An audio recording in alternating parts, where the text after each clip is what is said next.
Good morning, welcome to CATEX TV. My name is Frank Fortunato. Today is Tuesday, July 2nd, 2013. The Russian space program took another hit this morning. An unmanned Russian rocket carrying no fewer than 3 navigation satellites blew up shortly after liftoff from the Baikonur launch facility in Kazakhstan. It spilled a very highly toxic propellant called heptil, apparently about 170 tons, burning at the scene. The authorities are considering an evacuation.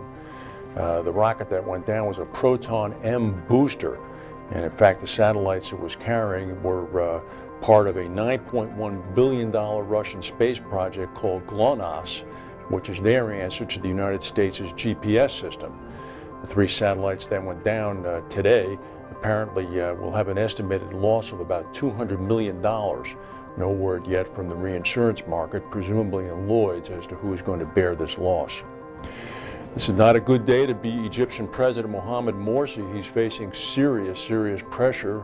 The Egyptian military yesterday gave him 48 hours to, quote, do the will of the people.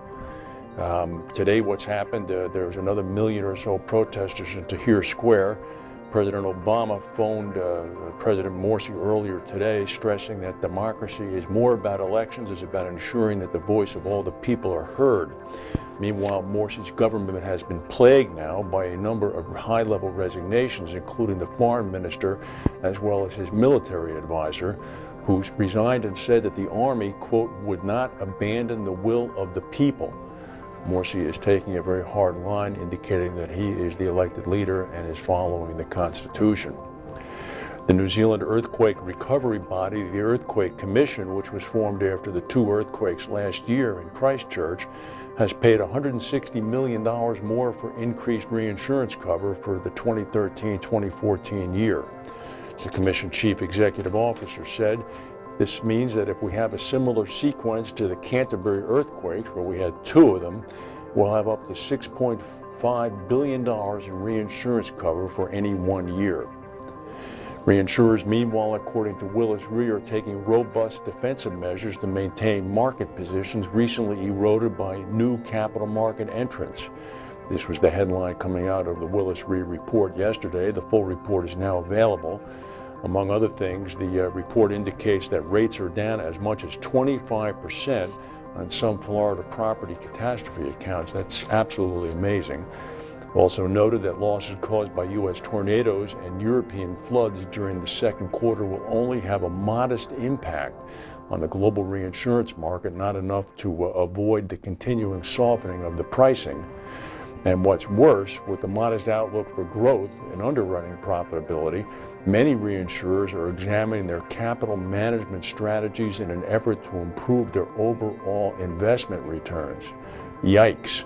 That could mean putting money in riskier investments. Haven't we done that already? AM Best is estimating that the Alberta flooding in Calgary last month may now rank among the top Canadian losses ever. It could cost insurers about $3.6 billion. This puts the floods among the top Canadian cat losses, along with the 1998 January ice storm that cost about $1.4 billion, as well as several other events. This would really put it over the top. A regularly scheduled passenger helicopter flight in Siberia crashed today. An Mi-8 Russian-made helicopter crashed in the nearly impassable taiga of eastern Siberia. 19 people were killed. 3 surviving crew members indicated that apparently there were 4 children on board the flight. The accident occurred when the Polar Airlines helicopter performed a hard landing. It was on a regularly scheduled flight from the town of Deputatsky and was flying over a mountain range when a downward push of air forced it to the ground. Earlier today, President Obama and former President Bush, George W. Bush, met in Dar es Salaam in Tanzania. Their paths crossed. They did meet at a ceremony observing the victims of the al-qaeda bombing of the U.S. Embassy in Dar es Salaam 15 years ago. The 2 men joined a ceremony and took a moment of silence at a memorial stone in the new embassy compound, honoring 11 Tanzanians killed and 85 Americans and Tanzanians who were wounded on August 7, 1998. There was a strong earthquake, a 6.1 in Indonesia's Aceh province earlier today. It killed at least one person. The epicenter was located 34 miles west of the town of Biren on the western tip of Sumatra Island.